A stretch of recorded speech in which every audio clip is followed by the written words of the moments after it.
Hi friends, welcome back Sunil Priya log. ಇದು ಶಿವರಾತ್ರಿ ದಿನದ log. ತುಂಬ ಲೇಟಾಗಿ ಅಪ್ಲೋಡ್ ಮಾಡ್ತಾ ಇದ್ದೀನಿ. ಯಾಕೆ ಅಂದರೆ ಸ್ವಲ್ಪ ಎಡಿಟ್ ಮಾಡೋದು ಲೇಟ್ ಆಯಿತು.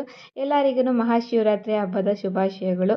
ಇವತ್ತು ಶಿವರಾತ್ರಿ ಹಬ್ಬ ಆಗಿರೋದ್ರಿಂದ ಸ್ವಲ್ಪ ಬೇಗನೆ ಎದ್ದು ಮನೆ ಕೆಲಸ ಎಲ್ಲ ಮುಗಿಸಿ ಇನ್ನು ಮನೆಯವರನ್ನೇ ಕೂಡ ಆ ದೇವ್ರ ಪೂಜೆಗೆಲ್ಲ ರೆಡಿ ಮಾಡಿ, ಇನ್ನು ದೇವ್ರ ನೈವೇದ್ಯಕ್ಕೆ ಅಂತ ಹೇಳಿ ಹಾಲು ಸಕ್ಕರೆ ಜೇನುತುಪ್ಪ ಹಾಕಿಟ್ಟು ಇನ್ನು ದೇವ್ರ ಪೂಜೆನೂ ಕೂಡ ಮುಗಿಸಿದ್ರು. ಶಿವರಾತ್ರಿ ಹಬ್ಬ ಅಂತ ಅಂದ್ರೇ ಶಿವನ ಪೂಜೆ ಅಲ್ವಾ. ಹಾಗಾಗಿ ನಮ್ಮ ಮನೆ ದೇವರು ಕೂಡ ನಂಜುಂಡೇಶ್ವರ ಶಿವ ಆಗಿರೋದ್ರಿಂದ ನಂಜುಂಡೇಶ್ವರನಿಗೆ ತುಪ್ಪ ದೀಪ ಹಚ್ಚಿ ಪೂಜೆನ ಮುಗಿಸಿದ್ರು. ಅಲ್ಲೇ ಅವರಪ್ಪ ಕರ್ಪೂರ ಬೆಳಗ್ತಾ ಇದ್ದರೆ ನನ್ನ ಮಗಳು ಮನೆಗೆಲ್ಲ ತುಪ್ಪದೊಗೆ ಕೊಡ್ತಾಯಿದ್ರು. ತುಂಬ ಚೆನ್ನಾಗಿ ಪೂಜೆ ಮಾಡಿದರು ಇಬ್ಬರು ಸೇರಿಕೊಂಡು.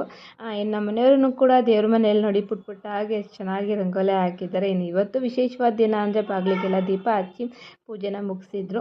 ಇನ್ನು ನಮ್ಮ ಮನೆಯವರು ಕೂಡ ಡ್ಯೂಟಿಗೆ ಟೈಮ್ ಆಯಿತು ಅಂತ ಹೇಳಿ ಹೋಗ್ತಾಯಿದ್ರು. ಇನ್ನು ಅವ್ರ ಅಪ್ಪಂಗೆ ಗಾಡಿ ಕೀ ಕೊಡೋದಕ್ಕೆ ಯಾವ ಥರ ಆಟ ಆಡಿಸ್ತಾ ಇದ್ದಾರೆ. ನಮ್ಮ ಮನೆಯವರು ಅವಳಿಗೆ ದಿನ ಮುತ್ತು ಕೊಟ್ಟೇ ಹೋಗಬೇಕು. ಇನ್ನು ಅಷ್ಟರಲ್ಲೇ ಅಮ್ಮ ಫೋನ್ ಮಾಡಿದರು, ಇಲ್ಲಿಗೆ ಬನ್ನಿ ಇಲ್ಲೇ ತಿಂಡಿ ಮಾಡೋಣ ಅಂಥೇಳಿ. ಇನ್ನು ಗಾನಿಗೂ ಕೂಡ ಇವತ್ತು ಸ್ಕೂಲ್ ರಜೆ ಇರೋದ್ರಿಂದ ಸರಿ ಆಯಿತು ಹೋಗೋಣ ಅಂತ ಹೇಳ್ಬಿಟ್ಟು ಅಲ್ಲಿಗೆ ಇಡ್ಲಿ ಹಿಟ್ಟು ತೊಗೊಂಡು ಅಲ್ಲಿ ಅಮ್ಮ ಮನೆಗೆ ಹೊರಟ್ವಿ.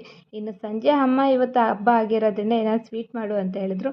ಹಾಗಾಗಿ ಹೆಸ್ರುಬೇಳೆ ಅಕ್ಕಿ ಕೊಬ್ಬರಿ ಎಲ್ಲ ಚೆನ್ನಾಗಿ ಹುರಿದು ಹೆಸ್ರುಬೇಳೆ ಪಾಯಸ ಮಾಡಿದ್ದೆ. ತುಂಬಾ ಚೆನ್ನಾಗಾಗಿತ್ತು. ನನ್ನ ಮಗಳಿಗಂತೂ ಸಿಕ್ಕಾಪಟ್ಟೆ ಇಷ್ಟ ಆಯಿತು ಅದು. ಈ ವಿಡಿಯೋ ಇಷ್ಟ ಆದರೆ ಲೈಕ್ ಮಾಡಿ, ಶೇರ್ ಮಾಡಿ, ಕಮೆಂಟ್ ಮಾಡಿ. ಮತ್ತು ಇನ್ನು ಯಾರೆಲ್ಲ ನನ್ನ ಪೇಜ್ನ ಫಾಲೋ ಮಾಡದೆ ನೋಡ್ತಾ ಇದ್ದೀರೋ ಪ್ಲೀಸ್ ಫಾಲೋ ಮಾಡಿ, ಸಪೋರ್ಟ್